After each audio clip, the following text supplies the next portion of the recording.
बातमी मुंबईतून. मुंबईमध्ये Naukri.com आणि लिंक्डइनवरील जाहिरातींमुळे नवा वाद हा निर्माण झालाय.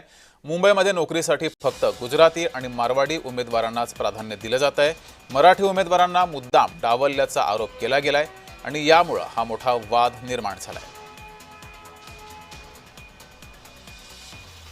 नोकरी आहे मुंबईमध्ये, एक मोठी कंपनी आहे. कंपनीचं नाव तर आम्ही माहिती काढू आणि त्या ठिकाणी धडक देणारच आहोत.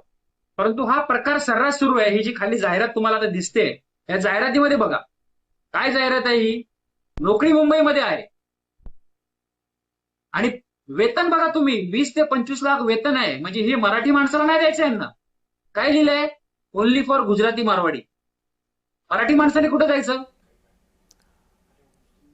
अधिक माहिती घेऊया. आपल्या प्रतिनिधी ज्योत्स्ना गंगणे आपल्या सोबत जोडलेले. ज्योत्स्ना, याआधी राहायचं काय खायचं काय यावरून वाद निर्माण झाला होता.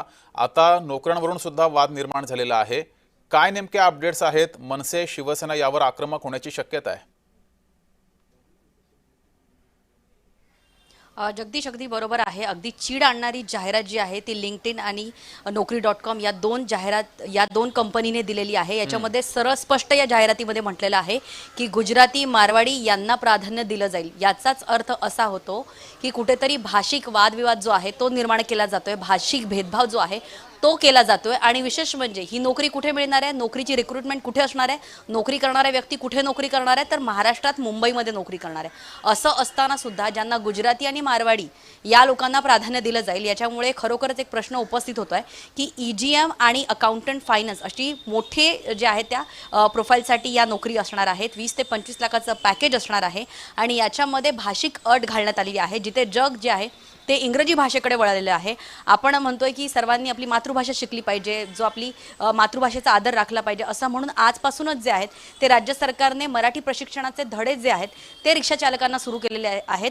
मराठी माणसाची, मराठी लोकांची अशी मवाळ भूमिका असताना, म्हणजे इथे जे येऊन नोकरी करतात त्यांना आपण मराठी शिकवण्याचा प्रयत्न करतोय सरकारी पैशातून, तर दुसरीकडे काही नोकऱ्यांमध्ये, कारण लिंक्डइन आणि Naukri.com ह्या काही साध्या कंपन्या नाही आहेत, इंटरनॅशनल कंपन्या आहेत आणि इथे त्या पदावरती EGM पदावरती आणि अकाउंटंट फायनान्स या दोन्ही पदावरती काम करणारा व्यक्ती जो आहे तो मुंबईत राहून नोकरी करणार आहे. अशामध्ये त्याला मातृभाषा आली पाहिजे. म्हणजे इथे मराठी जी आहे, जी महाराष्ट्राची भाषा आहे, जी स्थानिक भाषा आहे, ती येणं अनिवार्य असतं कुठल्याही राज्यात जेव्हा आपण काम करतो. अगदी आपण एखाद्या IPS IS अधिकाऱ्याला सुद्धा स्थानिक भाषा शिकणं हे कंपल्सरी राहतं.